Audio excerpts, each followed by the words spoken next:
Corona काल की महामारी में लोग बंद गाड़ी के बावजूद बाउंड्री के बाहर से जब गुजरते थे आसपास से, तब उनको ये भय रहता था कि आज हम पीजीआई के आसपास से होकर आए हैं, कहीं कोरोना हमें तो नहीं लग गया है। और हम जैसे कर्मचारी कोरोना वॉरियर बनके कोरोना के समय में कोरोना के मरीजों के साथ उनकी हेल्प की, उनको शिफ्ट किया, उनको ऑक्सीजन लगाना, उनको सारा उनका केयर का काम करना। 18 से जो हमारा समान काम समान वेतन का सैलरी, वहाँ ये दिखाए थे कि हम 2018 से दे रहे हैं, लेकिन अभी तक ये दे नहीं रहे हैं सेम और सेम पे की तहत वाली ना सैलरी ना उसका बढ़ा हुआ वेतन का एरियल।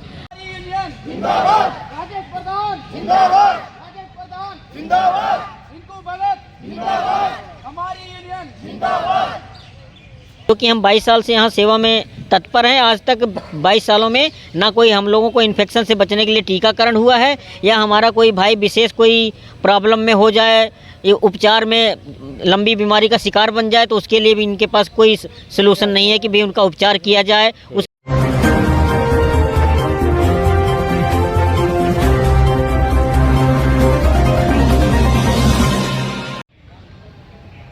नमस्कार, आज 24 न्यूज़ में आपका स्वागत है। मैं हूं लीलाधर चौहान। इस वक्त मैं पीजीआई में हूं और यहां मैंने देखा कि यहां ये जो कुछ कर्मचारी लोग हड़ताल पर हैं, आखिर क्यों हड़ताल पे हैं, इनसे मेरी बात हुई। इसमें ज़्यादातर हमने देखा कुछ सफाई कर्मचारी है, कुछ अटेंडेंट है, कुछ रसोइया है, इस तरह के कर्मचारी है जिनकी ये कहते हैं कि 2018 से लेकर के अभी तक का जो बढ़ा हुआ वेतन है और जो एरियर है वो अभी तक नहीं मिला है। हमारी इनसे काफ़ी लंबी बात हुई तो इन्होंने बताया कि प्रशासन की तरफ से, जो पीजीआई प्रशासन की तरफ से डिले किया जा रहा है, इनकी मांगों को नहीं सुना जा रहा है। आखिर क्यों नहीं सुना जा रहा है, इस पर हम पीजीआई प्रशासन से भी बात करेंगे और आज हमने इनसे बात की है। चलिए देखते हैं कि आने वाले समय में इस पर क्या होता है। जी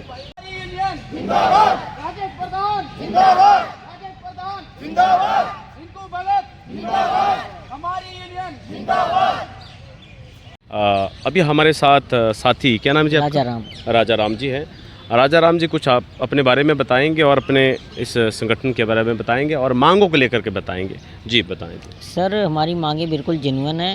हाई कोर्ट सुप्रीम कोर्ट का जो जजमेंट है 2018 से, कि जो ये कॉन्ट्रैक्ट कर्मचारी पीजीआई के अंदर काम कर रहे हैं मरीजों के हित में, इनको जो है समान काम और समान वेतन दिया जाए। ये 2018 का पैसा जो है चुरा के रखे थे, वर्करों के नज़रअंदाज करके रखा गया था। वो किसी तरह हमारे जो वकील हैं, जिनको हम वकील किए हैं, हमारे गुरुजी हैं, वो यहीं पीजीआई के बायोकेमिस्ट्री लैब से इंचार्ज थे, वो अभी थोड़े दिन पहले रिटायर हुए हैं। उन्होंने इसको ढूंढा कि भी 2018 से जो हमारा समान काम समान वेतन का सैलरी, वहाँ ये दिखाए थे कि हम 2018 से दे रहे हैं, लेकिन अभी तक ये दे नहीं रहे हैं सेम और सेम पे की तहत वाली ना सैलरी ना उसका बढ़ा हुआ वेतन का एरियल। अब 2018 से जब पता लगा, उन्होंने सारी कागजी कार्रवाई की, तो हम लोग हड़ताल में जमा हुए, तो इन्होंने 3 कैटेगरी का पैसा एरियल उसी टाइम दे दिया, सबको मैसेज आ गया।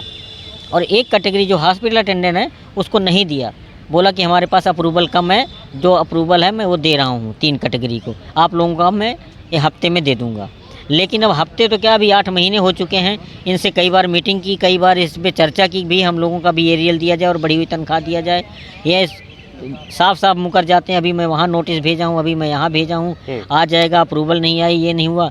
तो हम लोगों ने कहा जो आपके पास प्राइवेट फंड होता है उसमें से दे दो, जब हमारी अप्रूवल आएगी तो आप रख लेना। अब इतना बड़ा त्यौहार दिवाली दशहरा का आया है, हम लोग यहाँ ग्राउंड में बैठे हैं, सारे अपने बच्चों के साथ आज त्यौहार मना रहे होंगे। हमारा यहाँ पे देखो 1100-1200 बंदा यहाँ बैठा हुआ है, रात दिन अनिश्चितकालीन हड़ताल पे भूखा प्यासा। इनको शर्म नहीं है कि यार इनका जो मेहनत है, इनका जो हक है, इनको सही समय पे दिया जाए। अब आप बताएं सर कि अगर 2018 का पैसा हमें सही समय पे मिल गया होता तो हमारे बच्चे सही दिशा निर्देश पाते कि नहीं पाते, उनका सही दिशा निर्देश मिल के उनका भविष्य उज्जवल होता कि नहीं होता। ये तो हमारा शोषण कर रहे हैं, तो हमारे बच्चों का भी शोषण हो रहा है। हमारे बूढ़े माता पिता जिन्होंने मुझे बड़ी आस लगा के, उम्मीद लगा के पाला है, उनका भी शोषण हो रहा है, क्योंकि उनका भी समय से देख रेख नहीं हो पा रहा है, क्योंकि हर काम पैसे पर निर्भर है। उसी पैसे के लिए हम इतने इन्फेक्शन में काम करते हैं। कोरोना काल की महामारी में लोग बंद गाड़ी के बावजूद बाउंड्री के बाहर से जब गुजरते थे आसपास से, तब उनको ये भय रहता था कि आज हम पीजीआई के आसपास से होकर आए हैं, कहीं कोरोना हमें तो नहीं लग गया है। और हम जैसे कर्मचारी कोरोना वॉरियर बनके कोरोना के समय में कोरोना के मरीजों के साथ उनकी हेल्प की, उनको शिफ्ट किया, उनको ऑक्सीजन लगाना, उनको सारा उनका केयर का काम करना। क्या हम लोग अपनी जान हथेली पे रख के जो कार्य किए थे, क्या हमारे पीछे हमारे माता पिता नहीं थे जिनके आंखों का तारा हूँ, या फिर हमारे बच्चे नहीं हैं जिनका मैं सहारा हूँ, जो हमारे सहारे पे पल रहे हैं। अगर हमें भविष्य में कुछ हो जाता तो हमारा देख रेख करने वाला हमारे बाल बच्चों का या हमारे माता पिता का कौन रहता। हमारे कितने साथी कोरोना के पीरियड में हम कई साथियों का नाम नहीं दे सकते, लेकिन 4-5 साथी हमारे दम तोड़ दिए कोरोना के समय में। उनके परिजनों को न पूछा गया इनकी तरफ से, न उनको कुछ हिदायत दी गई कि आप 2000, 5000, 10,000, 50,000 आप लो और आप अपने बच्चों की परवरिश में लगाओ।